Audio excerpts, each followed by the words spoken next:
জনাব তারেক রহমান অত্যন্ত স্নেহ করে যুগ্ম সাধারণ সম্পাদক হিসাবে ঘোষিত করেছেন, যিনি সারা বাংলাদেশের 64টি জেলায় আজকে যুবদলকে নিয়ে কাজ করে এক জাতীয়তাবাদী দলের এবং যুবক দলের সকলকে ঐক্যবদ্ধ করতে পেরেছেন আমাদের সেই মহান নেতা জনাব নুরুল ইসলাম নয়ন ভাইকে। আজ চরপেশন ও মনপুরা মানুষের জন্য ধানের শীষ মার্কা দিয়ে আমাদের মাঝে পাঠিয়ে দিয়েছেন, এটা আমাদের গর্ব।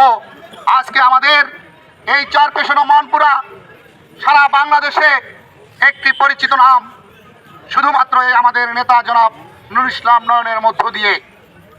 আজকে এই নেতাকে পেয়ে আমরা অত্যন্ত আনন্দিত, অত্যন্ত গর্বিত, কারণ দীর্ঘ বছর ধরে আমাদের মনে লালিত এবং পালিত ছিল, স্বপ্ন ছিল যে আমরা চরপেশনেরই একজন স্থানীয় নেতাকে নেতৃত্বে আনবো ইনশাল্লাহ।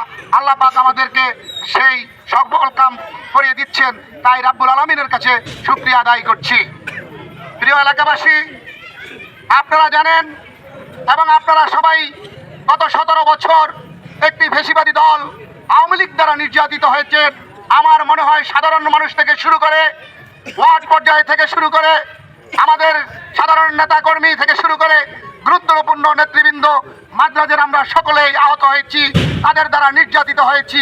আমি যদি জিজ্ঞেস করি আপনারা কি সকলে নির্যাতিত হয়েছেন, আপনারা এক বাক্যে বলবেন নির্যাতিত হয়েছি।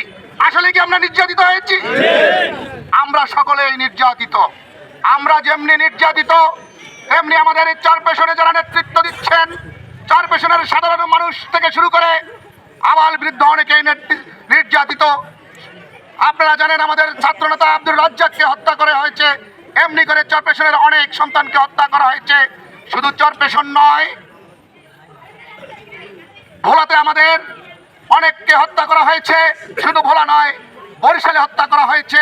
বরিশালে নয়, ঢাকা শহরেও আমাদের হাজার হাজার নেতাকর্মীকে হত্যা করা হয়েছে। এমনি করে বাংলাদেশের 64টি জেলায় বিবাদী দল আমাদেরকে নির্যাতন এবং হত্যা করেছে। এবং শুধু এই হত্যার মধ্যেই তারা ক্ষান্ত ছিলেন না, তারা বিচার বিভাগের মধ্য দিয়েও সঠিকভাবে বিচার করেননি। যেমনি কেন্দ্রীয়ভাবে বিচার হয়নি, তেমনি আমাদের লোকাল পর্যায়ে যারা বিচারে নামে বিচার করেছেন তারাও পকেট থেকে হাতিয়ে নিয়েই তারা বিচার করেছেন। ন্যায়কে ন্যায় বলেন নাই, অন্যায়কে তারা ন্যায় বলে চাপিয়ে দিয়ে আমাদেরকে তারা ক্ষতিগ্রস্ত করেছেন। আজ তাই আমরা সকলেই কিন্তু নির্যাতিত।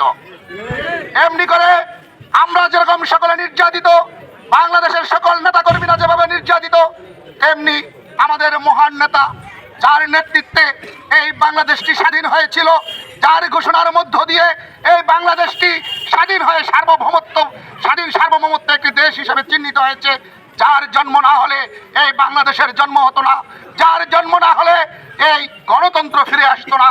বাংলাদেশ সৃষ্টির পরে এই যে ফ্যাসিবাদী যেই সরকার, আওয়ামী লীগ সরকার ছিলেন, তখন তারা সরকার হিসাবে এসেছিলেন।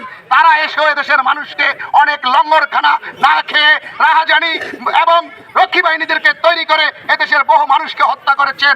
তাই হত্যার প্রতিবাদ হিসাবে তারাও সেই দিন আর টিকতে পারেন নাই।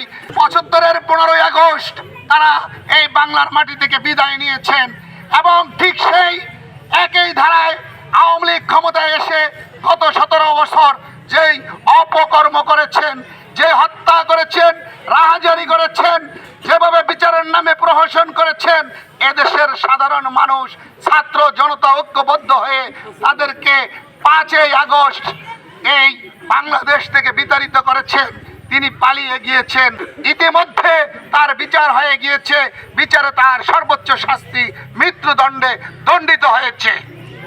ওয়ার্ডে একটি কর্মী সভা অনুষ্ঠিত হয়েছে বাংলাদেশ জাতীয়তাবাদী দল বিএনপি। এই কর্মী সভার মূল লক্ষ্য ছিল 26 সালের ফেব্রুয়ারি প্রথমার্ধে যে নির্বাচনটি অনুষ্ঠিত হবে, সেই নির্বাচনে তারা বিএনপির মনোনীত প্রার্থী জননেতা নুরুল ইসলাম নয়নকে বিপুল ভোটে জয়লাভ করানোর জন্য এখানে কর্মী সভা করেছে।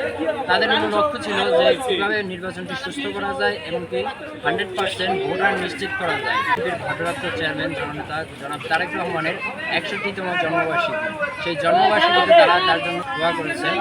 এমনকি তারেক রহমান খুব শীঘ্রই দেশে ফিরে আসবেন বলে তারা প্রত্যাশা করেছেন। মোহাম্মদ জেনিদ, এন্টার টিভি, ভোলা।